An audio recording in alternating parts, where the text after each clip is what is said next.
I want to make sure that I put some blending gel on my brush as I'm adding the colors. I'm going to start with the Turner's Yellow and the Poetry Green. You can see my brush, I have one color on one side and one on the other. I'm just going to approach the paper and just do a random slip slap with the paint. I'm going to go back into my other colors. Where I had the Turner's Yellow, I will dip into the Vintage Orange, and where I had the green, I will dip into the Autumn Leaves. I'm not cleaning my brush in between.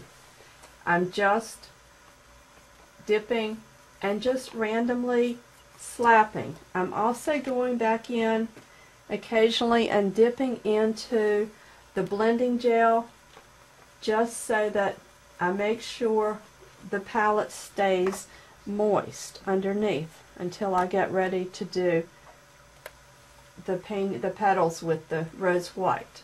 I want a little bit more green over in this corner.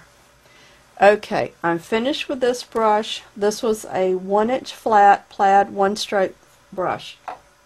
Now I'm going to be using a filbert brush. This is the 1/2 inch plaid 1-stroke filbert.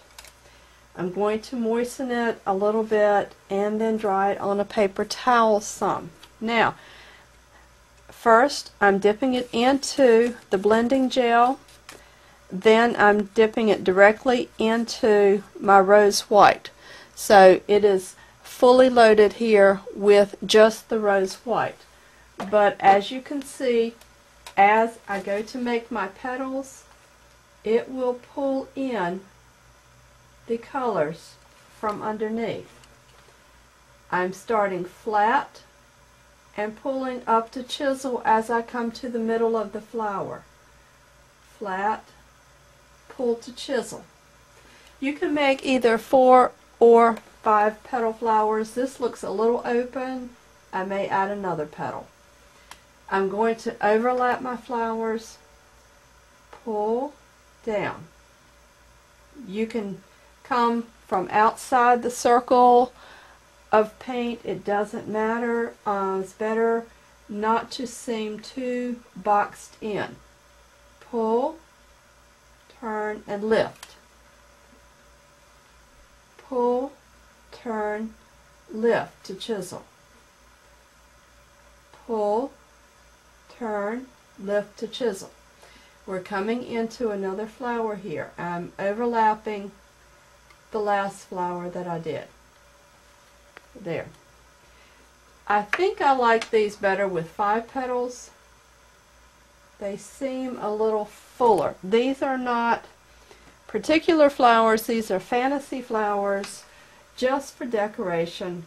They don't have to be identified as any particular flower, but you can see how the white stands out, but it's also picking up the color that's still damp on the page underneath. Okay. Also, as you turn, it tends to leave a little bit of an edge, which looks like a natural turn of the flower petal.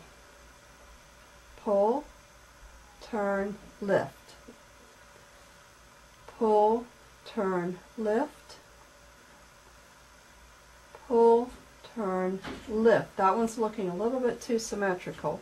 So I'm going to come off from the side here and add another couple petals here. Okay. This part I have not done yet. I want to pull in some of this orange and yellow tone. Pull, turn, lift. Pull, turn, lift.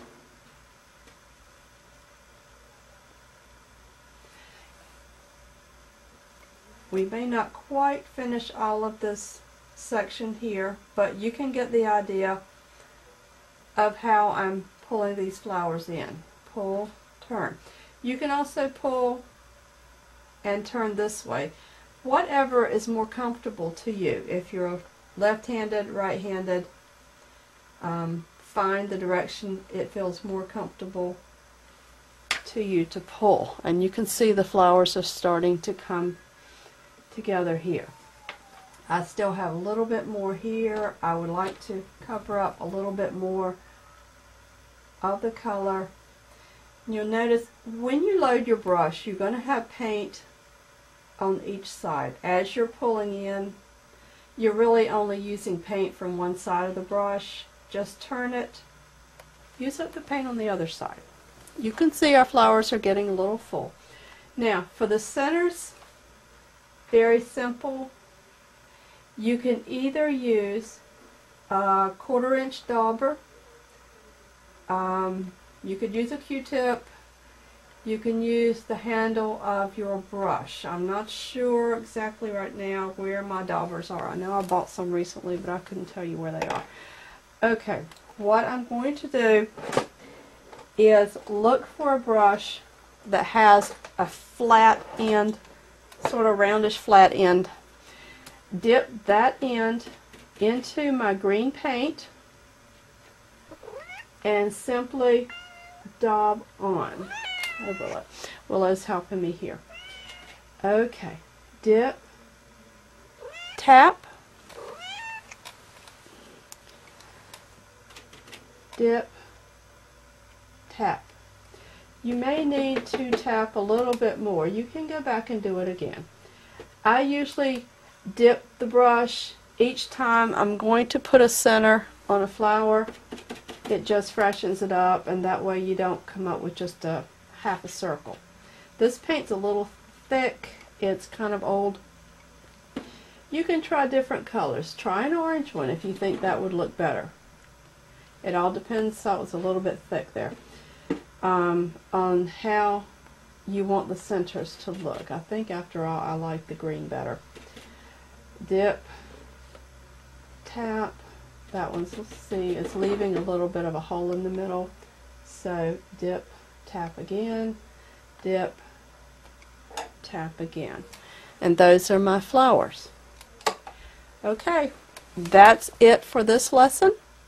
We'll try again for another part of the border. I'm going to turn this off and film a little bit of a cluster that I did on the wall, and also let you see a painting that I did with similar style flowers in more pastel shades.